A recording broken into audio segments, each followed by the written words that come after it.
जय भारती। नमस्कार। आज हम लोग आर्टिफिशियल इंटेलिजेंस और ये जो समाज में परिवर्तन हो रहा है, कुछ लोगों का विरोध भी हो रहा है, इसको भागवत गीता के दृष्टिकोण से देखने का प्रयास करते हैं।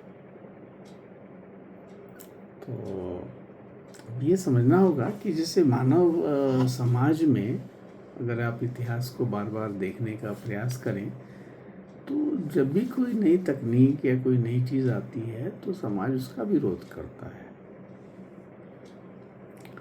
इसको इलेक्ट्रिसिटी में लेंजेस लॉ भी कह सकते हैं कि जब करंट किसी कंडक्टर से फ्लो करता है तो फिर उसका अपोजिशन होता है। तो वही बात यहाँ हो रही है। तो जब भी कोई नई तकनीक आती है तो समाज उसका विरोध करता है। लोगों को लगता है कि इसकी नई व्यवस्था से उनका जो पुराना काम करने का जो तौर तरीका है वो समाप्त हो जाएगा, उनकी व्यवसाय समाप्त हो जाएगी, उनकी जो जीवन चलाने का जो तरीका था वो बदल जाएगा और उन्हें परेशानी होगी। वो स्थिरता चाहते हैं। यह बात आप देखेंगे तो 1890 से लेके करीब करीब 1910-20 तक टाइपराइटर जब आया तब उसका विरोध हुआ, क्योंकि हस्तलेखन से काम चलता था तो उसका विरोध हुआ। उसी तरीके से 1980 के अंत में और 90 के प्रारंभ में कंप्यूटर का बहुत विरोध हुआ कि जी कंप्यूटर बहुत ये हो जाएगा तो ये जो मैनुअल काम है जो हम हाथ से करते थे, लिखते थे, या वो बंद हो जाएगा, तो कई लोगों की नौकरी छूट जाएगी। तो ये बात का विरोध होता था। बैंकों में तो काफ़ी इसका विरोध होता था। तो जब कंप्यूटर का इंस्टॉलेशन करने जाते थे बैंक के लिए या ट्रेनिंग देने में, तो उनका प्रतिरोध बहुत दिखता था हमें। ये 1990 की बात है, 90, 91, 92। उसी तरीके से आज जब आर्टिफिशियल इंटेलिजेंस आया है तो इसका विरोध हो रहा है। तो इसको हम भागवत गीता के परिदृश्य में समझने का प्रयास करते हैं। तो सबसे पहले तो भागवत गीता के दूसरे अध्याय के 22वें श्लोक में परिवर्तन के विषय में भगवान कहते हैं, वांसानि जीर्णानि यथा विहाय नवानि गृह्णाति नरोपराणि तथा शरीराणि विहाय जीर्णानि अन्यानि संयाति नवानि देहि। तो भगवान कहते हैं कि जैसे मनुष्य पुराने वस्त्रों को त्याग कर दूसरे नए वस्त्रों को ग्रहण करता है, वैसे ही जीवात्मा पुराने शरीर को त्याग करके नए शरीरों को प्राप्त करती है। अब आप देखें कि अब यहाँ केवल शरीर का ही परिवर्तन नहीं कहा जा रहा है, ये सार्वभौमिक सिद्धांत है कि रूप बदलता है परंतु तत्व नहीं बदलता। अब यही चीज़ आप देखें कि जब टाइपराइटर का विरोध हुआ था तो क्या था कि इसको हाथ से लिखने में आपको एक तरह का जो कहा जाएगा कि एक रूपता तो नहीं आएगी। हर पुस्तक अलग हो सकती है, उसमें मिस्टेक्स अलग हो सकते हैं, और जो फॉन्ट साइज़ है वो अलग हो सकता है। जब टाइपराइटर आया तो फिर थोड़ी स्पीड भी बढ़ गई, ज़्यादा किताबों का प्रकाशन शुरू हो गया और लोगों को नया तकनीक सीखना पड़ा, हस्तकला से टाइपराइटिंग सीखना पड़ा। तो जो हाथ से लिखने वाले लिपिक थे उनको तो इस बात का बहुत ही ये हुआ, उन्होंने विरोध भी किया। उनको भय था कि जो मशीनें हैं उनका काम कर लेगी, और तो फास्ट भी काम कर रही थी, तेज भी कर रही थी, और ये भी हो रहा था। और फिर उनकी कॉपियाँ बन रही थी, जो साइक्लोस्टाइलिंग मशीन हो रही थी, तो विरोध होता था। पर धीरे धीरे जब टाइपराइटर ने जो लेखन को तेज कर दिया, स्पष्ट कर दिया, व्यवस्थित कर दिया, तो कार्यालयों जो ऑफिसेस कार्यालयों में जो काम की गति है वो अच्छी हो गई, बढ़ गई। मतलब काम का जो कार्य का जो तत्व था वही रहा कि दस्तावेज बनाना है, मतलब आपको एक डॉक्यूमेंट बनाना है। हाथ से बना रहे थे, अब आपने टाइपराइटर से बनाना स्टार्ट किया, परंतु उसका रूप बदल गया कि मनुष्य जैसे पुराने वस्त्र को त्याग करके नए वस्त्र ग्रहण कर लेता है, उसी तरीके से हुआ। अब उसी चीज़ को आप बाद में देखें, कंप्यूटर हुआ, तो फिर वहाँ भी हुआ कि जो मैनुअल काम कर रहे थे लोग, तो अब उनको कंप्यूटर से काम करना पड़ेगा। जो लेजर मैनुअली हो रहा था वो कंप्यूटर से होने लगेगा।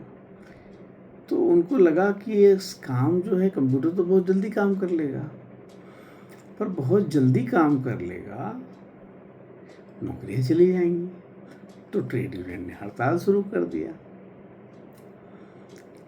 साथ में क्या होता था कि जो शुरू के कुछ वर्षों तक आपको मैनुअल भी काम करना पड़ता था, कंप्यूटर भी काम करना पड़ता था, तो ये भी परेशानी हुई।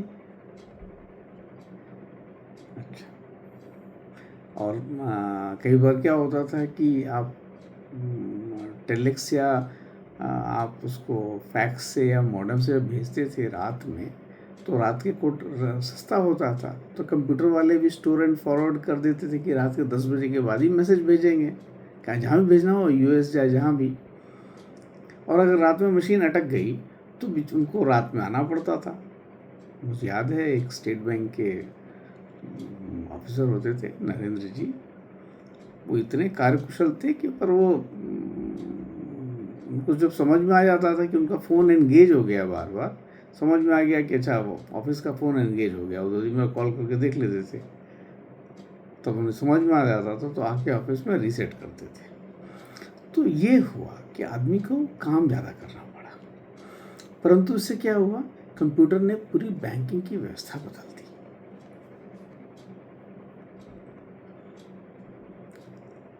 आपका जो मनी ट्रांसफ़र आसान हो गया, पेंशन आसान हो गया, गवर्नमेंट के फिगर्स आसानी से मिलने लगे।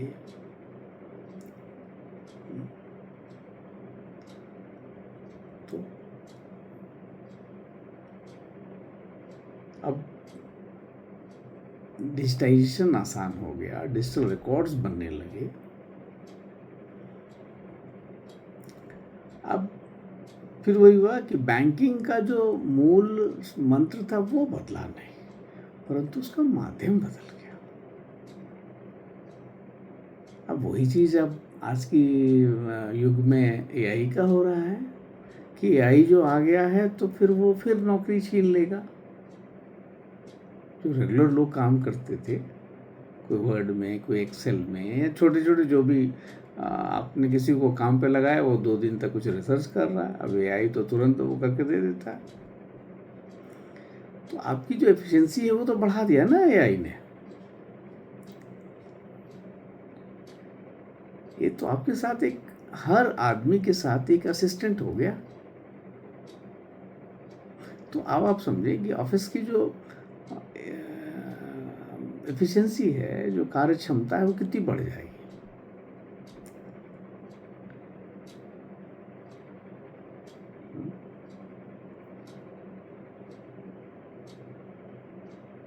जैसे मेन मेमोरी और सेकेंडरी या कैश मेमोरी की बात करते हैं, उसको आपने कुछ काम दे दिया को प्रोसेसर को, वो कुछ काम कर रहा है, मेन मेमोरी आप कर रहे हैं, आप कुछ कर रहे हैं, साथ में वो अपना जो कैश मेमोरी है वो अपना अपना काम कर रहा है।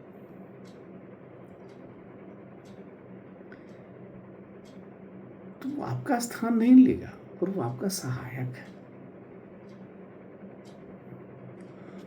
तो ये परिवर्तन है और इसलिए इसका विरोध नहीं करना चाहिए, क्योंकि आपके विरोध करने से ये रुकेगा तो नहीं ना। हाँ? चाहे आप जो भी कर लें, पुराने वस्त्र को छोड़कर वो जीवात्मा जो है वो नए शरीर को प्राप्त कर ही लेगी। तो ये जो कार्य करने का जो वो है, जो काम है, वो तो आपको बदल ही देगा।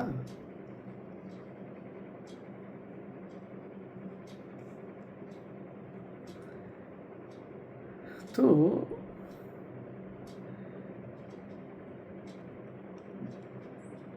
मतलब यही चीज़ें हो रही हैं कि आपको जैसे अब आप जैसे आप देखें कि पहले हल से खेती होती थी, फिर ट्रैक्टर आ गया, अब आप ड्रोन से ही कुछ काम कर सकते हैं। तो खेतों का जो निरीक्षण है, पहले आप खुद जाते थे, अभी आप नहीं जाते, क्योंकि ड्रोन आपका काम कर लेता है। तो काम तो वही है, खेती भी वही है, परंतु आपके साधन बदल गए, आपके वस्त्र बदल गए। एक और चीज़ जो ख्याल आता है आज की, कि जो पढ़ाई है, शिक्षा की पद्धति में देखिए कितना परिवर्तन हो रहा है। पहले हम कहा जाता था, प्राचीन भारत में तो श्रवण ही होता था कि गुरुजी ने पढ़ाया, मतलब कुछ कहा, उस बच्चों ने सुना, और फिर इसीलिए सुनकर ही ज्ञान प्राप्त होता था। इसलिए वेदों को श्रुति कहा गया है, क्योंकि सुना जाता था। बाद में क्या हुआ कि जब लेखन की पद्धति ज़्यादा शुरू हो गई, पुस्तकों में लिखना, तो फिर लोग पढ़कर ज्ञान प्राप्त करने लगे। ठीक है, गुरुजी हैं तो ठीक है, नहीं है तो स्वयं ही पुस्तक का स्वाध्याय कर लें, तो स्वाध्याय हो गया।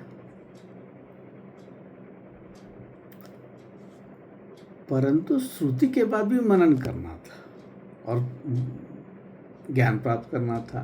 पठन के बाद ही मनन करना है, ज्ञान प्राप्त करना है।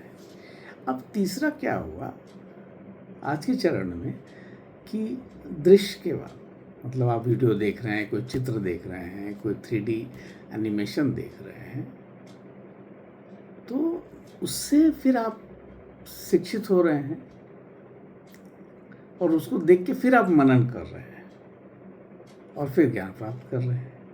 तो ज्ञान प्राप्त करने का जो ध्येय था वो तो वही है। हाँ, माध्यम बदल गए, आपके कपड़े बदल गए, आपके वस्त्र बदल गए।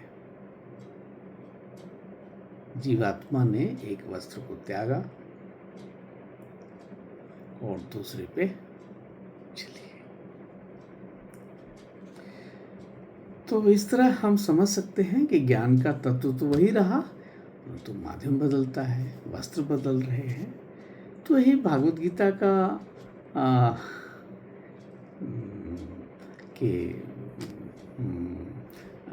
मतलब आप समझने में आपके जो एक तरह का नया दृष्टिकोण देती है चीज़ों को, कि ज्ञान मतलब जो चीज़ें अप्रकट थी वो प्रकट हो जाती हैं और फिर पुनः अप्रकट हो जाती हैं। कपड़ा आप लाते हैं, बनती है, फिर पहनते हैं, फिर नष्ट हो जाती है। उसी तरीके से एक माध्यम है, नष्ट होता है। परिवर्तन ही प्रकृति का नियम है। तो आशा है समाज जो है AI का या आर्टिफिशियल इंटेलिजेंस का विरोध नहीं करेगा, उसको स्वीकारेगा। हाँ, उसकी अच्छाइयाँ बुराइयाँ होंगी, हर चीज़ की अच्छाइयाँ बुराइयाँ होती हैं,